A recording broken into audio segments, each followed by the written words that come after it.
Hello friends, happy kitchen চ্যানেলে সবাইকে স্বাগত। আশা করি সবাই ভালো আছে।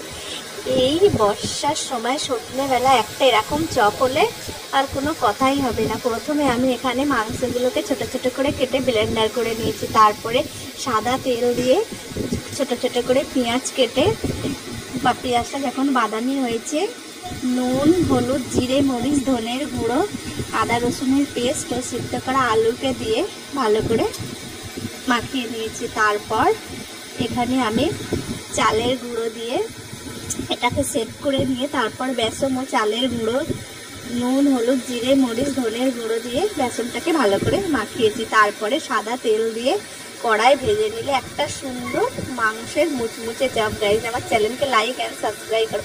আর যারা করেছে শুভেচ্ছা, যারা এখনও করোনি প্লিজ প্লিজ প্লিজ আমার চ্যানেলকে লাইক অ্যান্ড সাবস্ক্রাইব করে দাও।